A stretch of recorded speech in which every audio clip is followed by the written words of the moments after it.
saja. Terus untuk segmen Dr. Anda kami pada pagi ini dan kami berikan sekali lagi taliannya untuk talian 03-2282-8578 ataupun 03-2282-8579. Atau juga di laman Facebook kami boleh terus saja tuliskan soalan-soalan anda berkaitan dengan penyakit tulang belakang bengkok. Kita akan bersama dengan Dr. Kamarul Al-Haq Abdul Ghani, merupakan pakar ortopedik di Hospital Tunku Ampuan Rahimah Kelang. Assalamualaikum doktor. Waalaikumsalam. Sihat pagi ni? Doktor Piramli, doktor. Dulu. Dan selalunya dimainkan di radio. Okey. Pagi ni kita telah pun terima soalan yang telah kami bacakan tadi doktor ya. Tapi sebelum tu sedikit pengenalan tentang skoliosis. Apa situasi yang boleh menyebabkan seseorang itu disahkan mengidap skoliosis? Okey, skoliosis adalah penyakit di mana tulang belakang itu bengkok ataupun melengkuk ke arah tepi. Ke kiri ataupun ke kanan. Di mana puncanya diketahui atau tidak diketahui. Dan apabila lengkuk atau bengkok itu melebihi 10 darjah dengan menggunakan kaedah Kops method, kaedah Kops untuk mengukur berapakah banyak lengkuknya. Maknanya kalau lebih dari 10 darjah kita panggil skoliosis. Okey, biasanya di bahagian mana yang bengkok, di bahagian atas tulang ataupun di bahagian bawah dah dekat dengan pinggul? Okey. Setengah skoliosis boleh berlaku di antara sepanjang seluruh tulang belakang. Bermulanya daripada atas tulang belakang di bahagian leher, di bahagian toraks, di bahagian dada ataupun di bahagian lambar bawah. Dan sepanjangnya setengah pesakit boleh ada satu lengkuk atau curve, setengah pesakit ada 2 ataupun 3. Dan ada yang sebabnya masih tidak dapat dikenal pasti, dan ada juga yang mengaitkannya dengan faktor genetik. Jadi sebenarnya apa punca yang kita boleh kenal pasti tentang skoliosis? Okey, sebelum kita pergi ke punca, kita kena tahu skoliosis ni kita boleh bahagi kepada beberapa jenis. Pada secara amnya kita boleh bagi kepada dua kumpulan besar, iaitu postural scoliosis ataupun structural scoliosis. Okey, menunjuk kepada gambar rajah ni ialah gambar rajah scoliosis secara amnya lah, yang berlaku pada seorang pesakit remaja lelaki.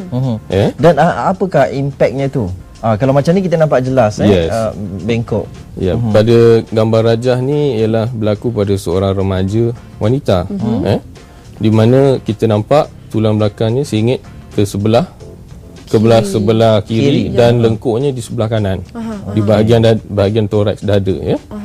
So selalunya pesakit yang mempunyai skoliosis ini kebanyakannya adalah golongan remaja, di mana umur mereka dalam lingkungan 12 ke 14 tahun. Kenapa? Okey, dia sangat ketara pada lingkungan umur tersebut ialah kerana kita panggil secondary growth spurt, iaitu pembesaran tahap kedua, di mana hormon dan badan membesar dalam kadar yang cepat. So sewaktu dia pembesaran yang bahagian pertama tidak berapa ketara, tapi ia menjadi semakin ketara di waktu remaja. Sebab tu kebanyakan pesakit datang ke klinik pada usia remaja.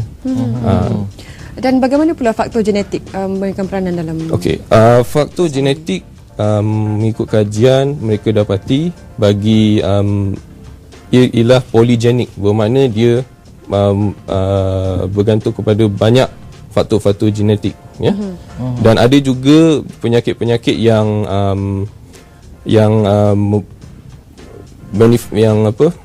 menyelah dengan contohnya penyakit neurofibromatosis.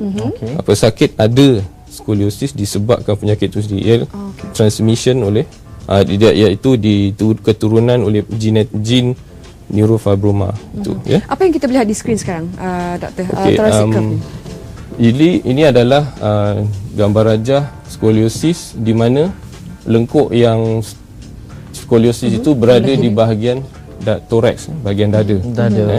Dan lengkuk di bahagian lambar, bahagian pinggul adalah compensatory curve.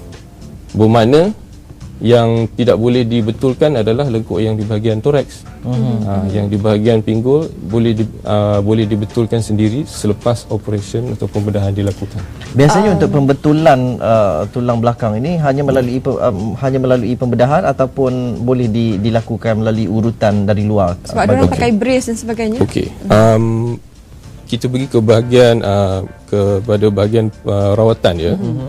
So rawatan kita boleh bahagikan generally kepada dua. Rawatan secara pembedahan dan tanpa pembedahan. Ada kita panggil limit lah, halangan daripada kita terpaksa sama ada kita boleh merawat secara tanpa pembedahan ataupun dengan pembedahan. So jikalau lengkuknya bergantung kepada beberapa faktor lah, umur,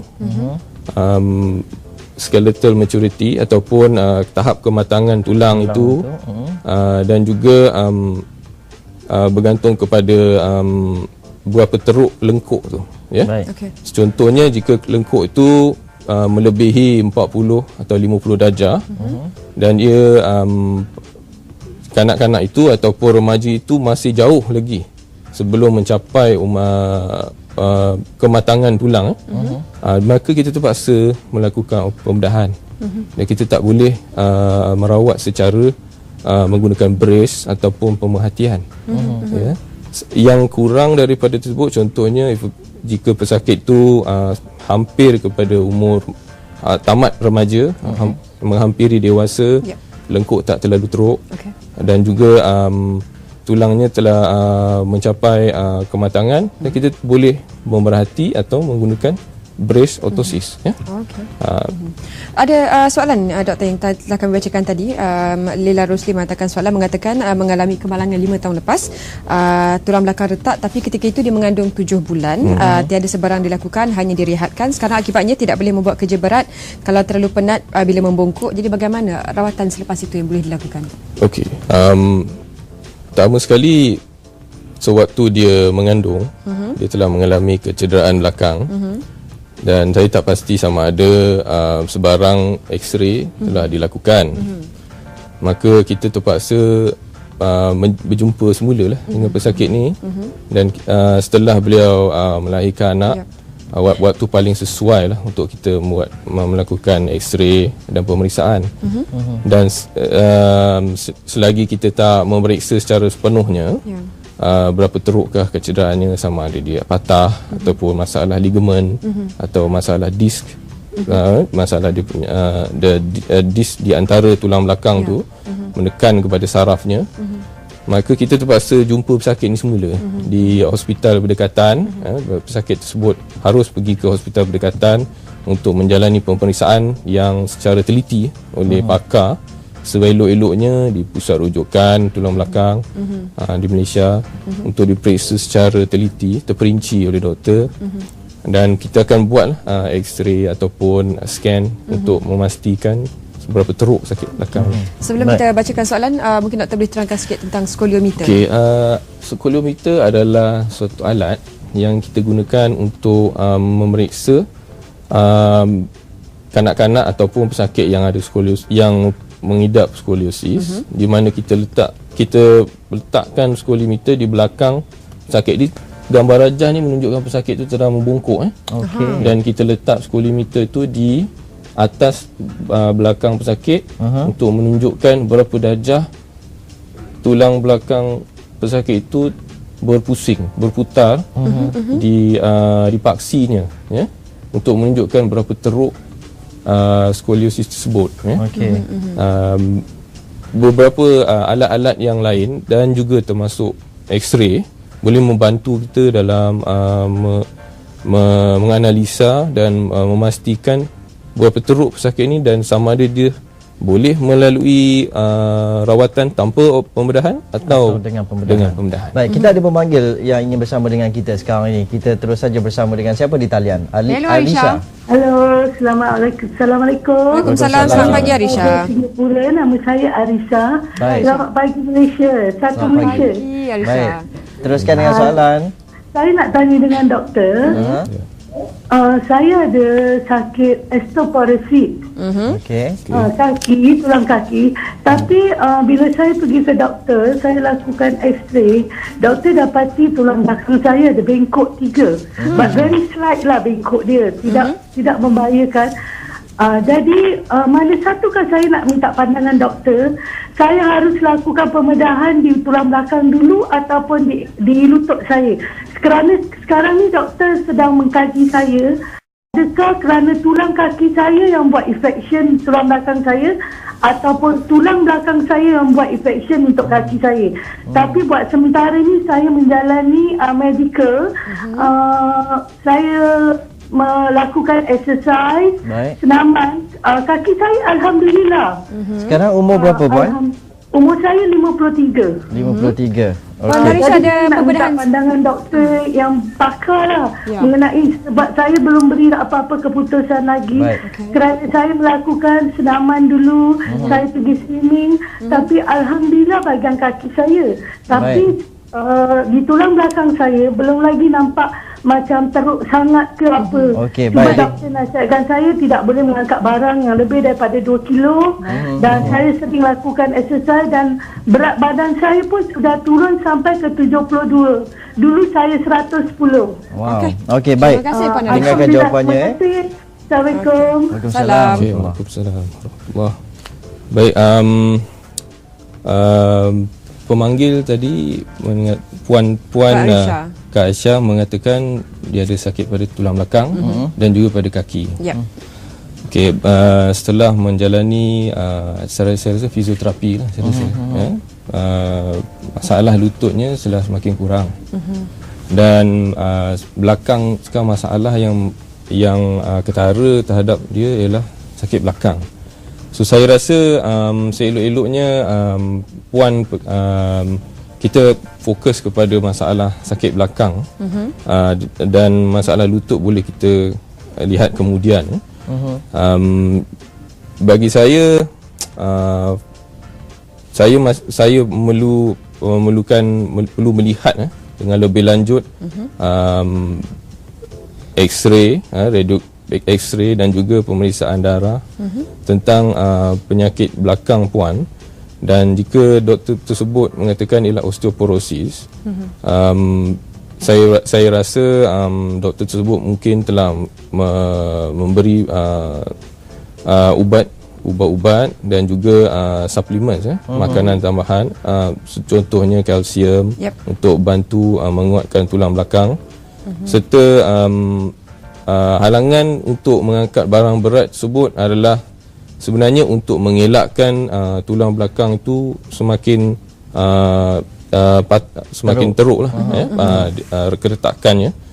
Maka saya rasa Puan terpaksa ikutlah nasihat doktor dan juga menyambung follow up ataupun rawatan selanjutnya, dan sehingga doktor sebut pasti bahawa yang kita tiada masalah di lutut dan juga di belakang, barulah operation selok-eloknya dijalankan. Baik, kalau pada usia 55 itu tak ada masalah untuk dilakukan pembedahan.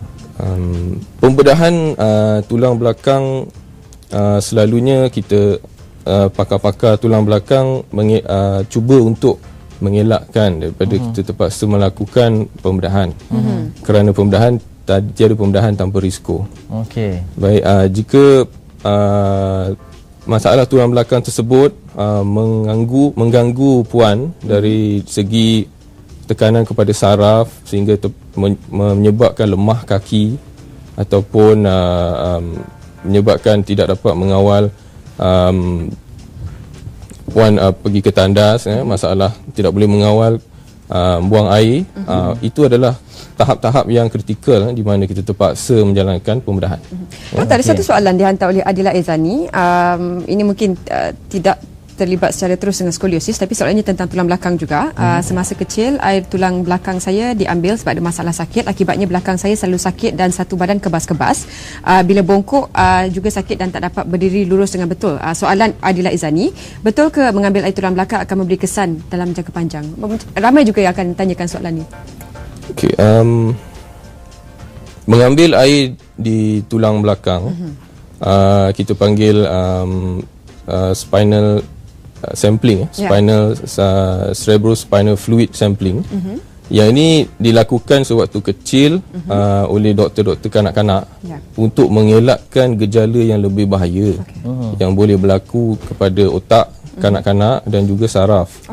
Dan sampel air tulang belakang tersebut akan diambil untuk dianalisa untuk melihat sama ada kuman atau tidak dalam saraf tunjang ataupun air di dalam otak. So jika diambil selalunya untuk kebaikan, untuk kita elakkan daripada lumpuh seluruh badan ataupun kecacatan otak yang kekal. Dan selalunya setelah kita ambil cecair ini, jika doktor tersebut telah memberi maksud saya arahan yang sepenuhnya supaya pesakit itu tidak bangun segera apa semua, dan untuk mengelakkan komplikasi setelah mengambil air tulang belakang, selalunya tak ada masalah. Baik, kita ada satu lagi pemanggil yang ingin bersama. Hello, kita bersama pagi. dengan terputus pula. Ini Nurdin satu Muhammad soalan Nurdin. yang bertanyakan soalan di mana boleh dikesan sekiranya mengalami tulang belakang bengkok. Adakah hospital kerajaan ada menyediakan rawatan yang diperlukan? Adakah rawatan sekiranya umur pengidap 50-an? Okey. Jika ada masalah tulang belakang yang bengkok, pusat-pusat yang seharusnya atau sebaik-baiknya kita pergi adalah sekurang-kurangnya hospital yang berdekatan. Hospital tak kira kerajaan ataupun swasta yang mempunyai kemudahan X-ray, mempunyai kemudahan pakar tulang ortopedik, dan juga mereka boleh merujuk kepada pusat tulang belakang yang berdekatan dan ini adalah pusat-pusat yang sebaik-baiknya mereka pergi. Sebab jika pesakit pergi ke klinik-klinik biasa, kemungkinan ada peluang untuk terlepas ataupun di miss. So kita nak elakkan perkara ini berlaku. Kalau rasa macam pergi ke hospital, tak selesa begitu, mungkin terus saja pergi ke hospital dan kerajaan. tanda-tandanya ialah apabila seorang ibu ataupun keluarga notis ataupun nampak bahu ataupun tulang belakang remaja tu sengit. Selalunya sewaktu mereka membongkok mengangkat barang, kita akan nampak ibu bapanya akan nampak tulang rusuknya sengit. Selalu ini adalah contoh-contoh komplain ataupun apa yang mereka datang dengan untuk jumpa kita. Kes-kes yang ada. Kaki sebelah pendek sebelah ke macam mana? Itu adalah contoh postural scoliosis, di mana macam contoh seorang pemanggil tadi, seorang melalui internet mengatakan kakinya pendek sebelah, dan ini adalah contoh postural scoliosis, di mana punca tulang belakang bengkok adalah di luar tulang belakang, di mana kakinya pendek. Dan disebabkan apabila beliau berdiri, tulang belakangnya sengit, dan apabila dia duduk, tulang belakangnya kembali kepada normal. Baik. Kita ada pemanggil Nur Naziah di talian. Hello, selamat pagi Nur Naziah. Selamat pagi. Assalamualaikum. Salam. Silakan soalan anda. Saya menanyakan soalan. Silakan. Kalau kita jatuh dekat 5 kali, saya jatuh di bilik air. Kemudian di sekolah di bahagian tangga lah, melongsor ke bawah. Adakah faktor bengkok tulang belakang tu boleh berlaku? Sekarang ni ada tanda-tanda yang disebut oleh doktor tadi tak? Tentang mungkin bahu sengit ke? Bahu sengit tak ada, tapi bila nak melakukan apa-apa macam bongkok pun sakit kan? Doktor ada soalan nak tanya? Jika pesakit pernah pergi ke jumpa doktor mana-mana berdekatan? Pernah. Dia suruh pergi hospital lah kan. Buat macam, tapi sebab sakit tu semakin hilang, tak pergi lah. Ada buat imbasan X-ray? Tak pernah. Belum lagi. Okey, baik. Dengarkan jawapan doktor. Terima kasih Nur Naziah. Terima kasih. Sama. Terima kasih. Disebabkan pesakit tersebut, pemanggil tersebut telah jatuh beberapa kali, So dan sekarang ni sakitnya semakin bertambah dan mengganggu beliau. Ya. So saya rasa selok-eloknya dia pergi ke hospital yang berdekatan. Sebaik-baiknya hospital lah di mana ada pakar ortopedik untuk memeriksa dan melakukan x-ray untuk melihat sama ada berapa terukkah patah tulang belakangnya. Okey, baik. Kita ada pengadang brace ni. Okey. Doktor boleh ceritakan sikit pemegang ni. Okey, ini adalah gambar rajah Milwaukee brace di mana adalah jenis ortosis yang dipakai untuk pesakit skoliosis. Untuk pesakit skoliosis di mana lengkuknya adalah di atas kita panggil level T7 Okey. T7 bahagian T7 tulang belakang ke yang ke atas kita gunakan Milwaukee brace di mana leher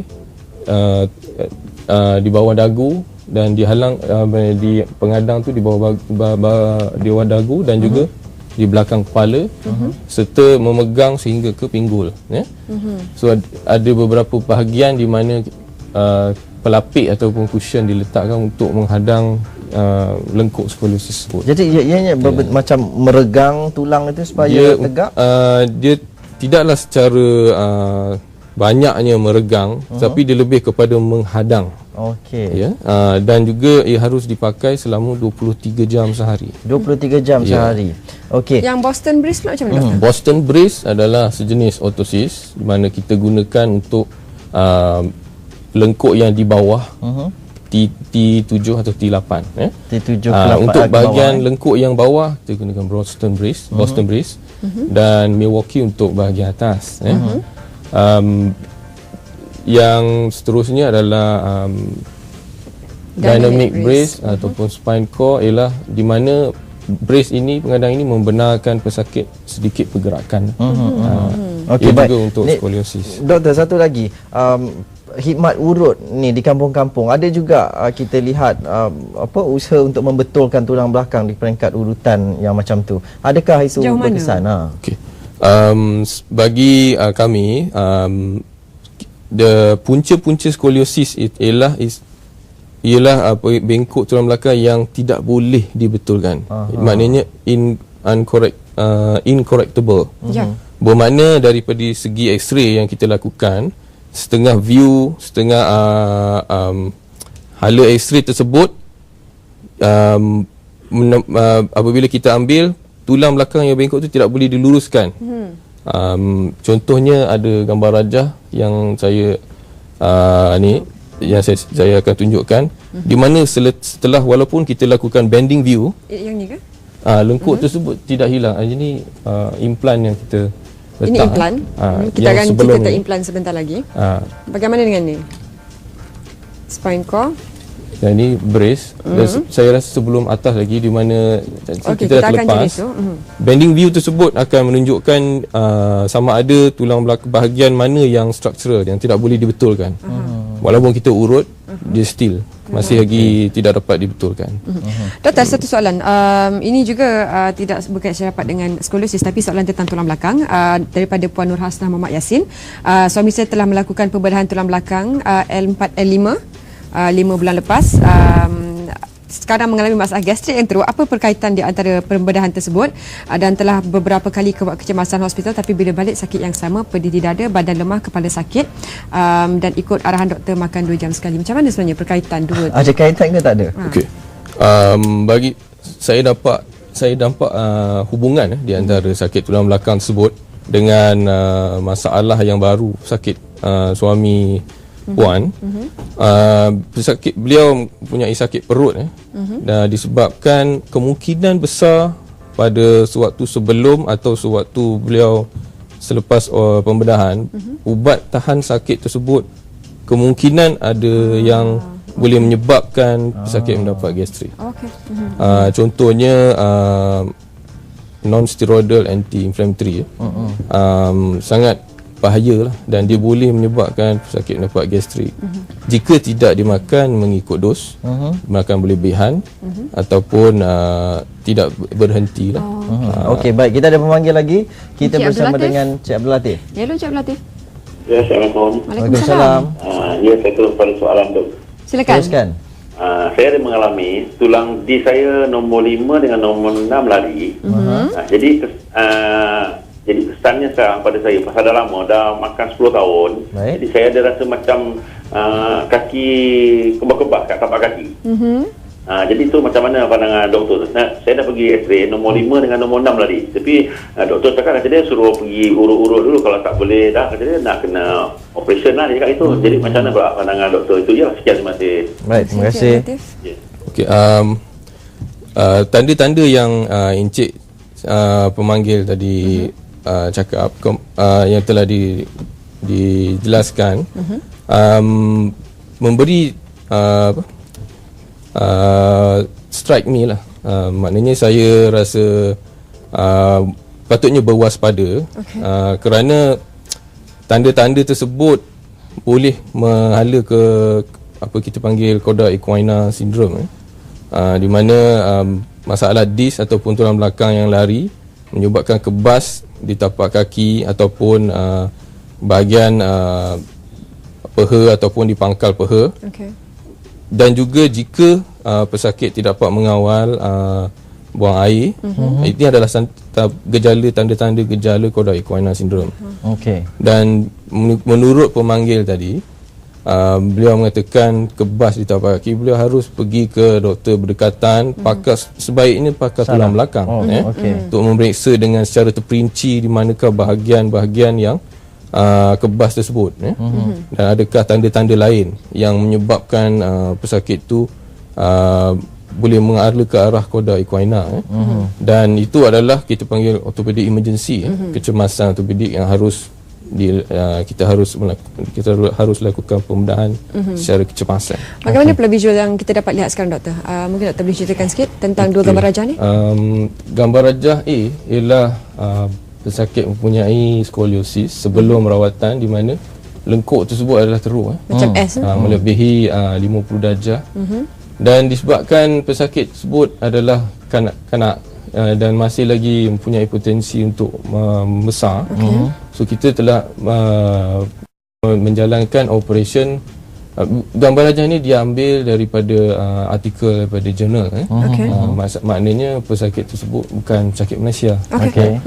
Dan rod yang ni dan implan yang digunakan adalah kita panggil growing rods, di mana implan tersebut boleh memanjang mengikut pembesaran kanak-kanak tersebut. Bagaimana pula dengan penjagaan selepas pembedahan, terutamanya bagi kanak-kanak? Kebanyakan kanak-kanak selepas pembedahan, sehinggalah luka pembedahan ini baik, dan juga barulah kita membenarkan pesakit itu pulang, ataupun setengah pusat memberi arahan yang terperinci pada ibu bapa tentang penjagaan luka selepas pembedahan, dan juga secara jangka masa panjang follow up akan dijalankan. Risiko untuk bengkok kembali selepas pembedahan tu ada? Ada. Contohnya komplikasi selepas pembedahan, contohnya adalah kita panggil decompensated skoliosis, di mana jika operation tersebut tidak dijalankan dengan teliti, tidak dirancang dengan teliti, kita mungkin akan dapat decompensated repair, ataupun jika berlaku pseudoarthrosis, iaitu tulang belakang yang diluruskan tersebut tidak bersatu, tidak unite, tidak menjadi satu, maka dia akan menyebabkan kelemahan kepada besi ataupun rod yang kita pasang, dan menyebabkan breakage, dan lengkuk tersebut akan kembali. Yes. Lagi soalan di laman Facebook, Dr. Diah Fitri mengatakan, apa risiko pada ibu yang ada skoliosis sekiranya ibu tersebut mengambil epidural untuk bersalin? Okey, risiko jika mengambil epidural bagi ibu-ibu mengandung yang mempunyai skoliosis, pertama sekali beliau seharusnya dirujuk kepada pakar tulang belakang. Beliau harus sebelum mengandung beliau seharusnya mempunyai X-ray di mana pakar sekurang-kurangnya X-ray lah, sebaik-baiknya MRI scan supaya kita dapat tahu bahagian mana yang bahagian tersebut yang kita nak introduce, yang kita nak masukkan jarum epidural tersebut, adakah ia diganggu oleh struktur skoliosis tersebut. Jika struktur skoliosis tersebut berlaku di bahagian atas, maka dia tidak akan menjadi banyak masalah. Dan jika skoliosis tersebut berlaku di bawah, iaitu di bahagian di mana epidural tersebut akan dimasukkan, jarum tersebut akan dimasukkan, ia akan memberi masalah. Maka beliau harus dirujuk kepada pakar tulang belakang dan juga kepada pakar bius yang akan memberi epidural tersebut. Kalau orang yang kena slip disc, ada kemungkinan juga akan kena skoliosis? Masalah ni? Yes. Salah satu punca postural scoliosis adalah slip disc, di mana problem tersebut adalah pada disc. Dan pesakit tersebut akan belakangnya akan membengkok ke arah yang melegakan. Slip disc tersebut menyebabkan sakit belakang, di mana pesakit akan rasa sakit belakang yang merebak ke tapak kaki. Dan dari setengah postur badan, pesakit tersebut akan terpaksa berdiri ataupun duduk untuk mengurangkan rasa sakit tersebut. So, ia akan memberi rupa apparently seolah-olah dia ada skoliosis. Sebenarnya masalahnya pada disc ni. Kita ada seorang pemanggil, sempat lagi kita ambil untuk pagi ni. Hello, selamat pagi. Hai, selamat Mimi. pagi. Hai. Silakan soalan. Selamat pagi. Selamat pagi. Selamat pagi, teruskan. Saya Kak Mimi. Silakan Kak Mimi. Ni doktor, sebenarnya saya masih menanti untuk pembedahan tulang belakang pada 16 Januari. Sebab akak punya tulang belakang telah dijangkiti kuman TB. Akak pun terkejut dari mana akak dapat kuman TB, sebab akak berurusan dengan doktor pakar, Datuk Dr. Fazir di Hospital Kuala Lumpur. Jadi masalahnya doktor, kenapa ya akak punya lutut, bawah lutut ke pergelangan kaki di bawah terasa kebas sangat-sangat. Lepas tu sakit, ya Allah, memang sakitnya sangat-sangat. Ubat penahan sakit memang banyak, memang doktor bekalkan, tapi sakit tu tak hilang. Soalannya untuk doktor, setelah akak nanti selesai menjalani pembedahan pada 16 Januari itu, adakah akak diteruskan untuk memakan ubat yang anti-TB itu, Accurate tu? Sebab ubat ni memang terlalu banyak. Itu je soalannya. Kak Mimi, umur berapa Kak Mimi? Atau diberhentikan. Okey, terima kasih. Assalamualaikum. Sebelum doktor jawab soalan Puan Mimi tadi, kita ambil pemanggil terakhir kita pagi ni. Hello, selamat pagi. Hello. Ya. Assalamualaikum warahmatullahi wabarakatuh. Waalaikumsalam. Ni saya tanya doktor. Silakan Cik Rumi. Saya ni sakit tengkok. Apakah sakit tengkok tu menyebabkan daripada sakit tulang belakang? Saya dah pergi jumpa doktor, X-ray apa. Lepas tu doktor cakap ada tulang tengkok ni jadi rapat.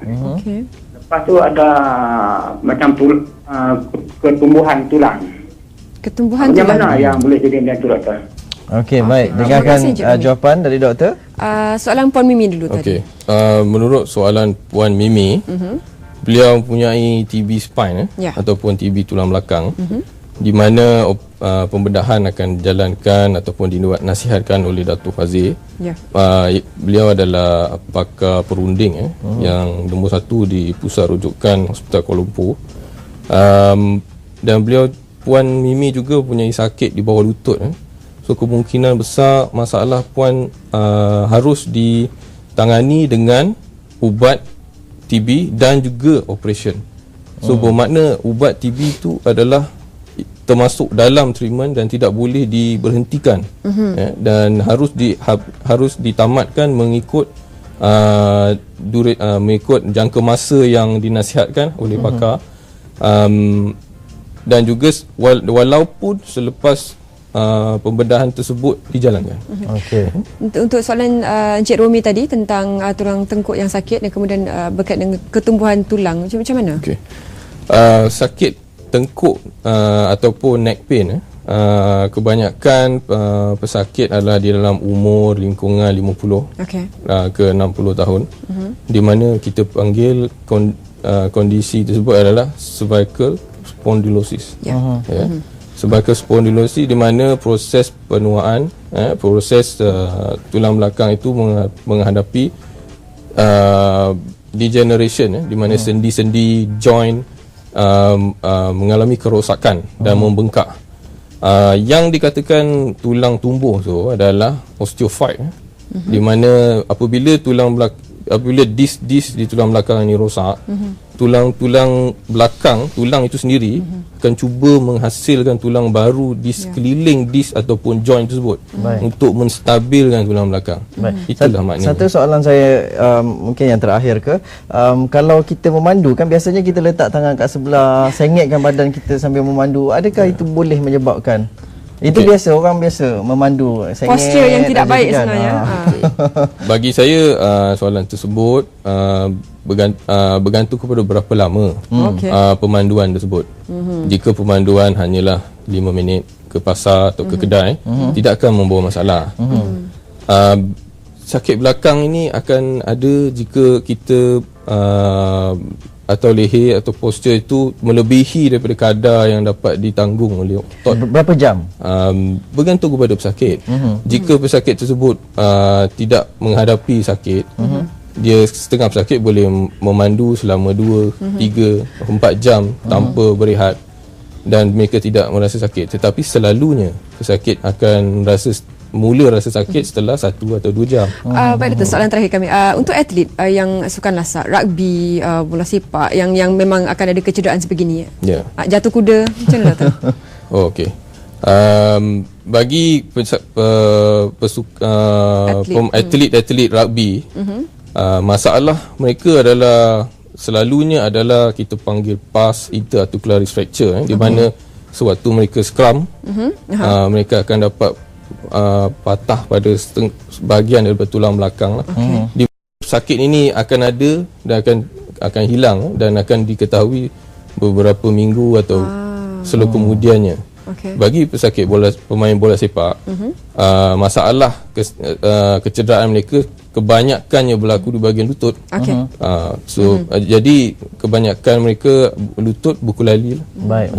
Dan yang ini kuranglah sikit risiko pada tulang belakang. Sukan berkuda? Sukan berkuda adalah antara sukan-sukan yang boleh dikatakan berbahaya juga. Bagi jika kuda tersebut ditunggang dalam sukan kompetitif, kerana kelajuan kuda tersebut, contohnya lumba kuda, kelajuan kuda, dan jika pesakit jatuh, atlet tersebut jatuh, mungkin dia akan jatuh di kecederaan akan dialami oleh beberapa bahagian badan. Yang paling bahaya sekali adalah tulang belakang dia, tulang tengkuk. Contoh terbaik ialah Christopher Reeve je.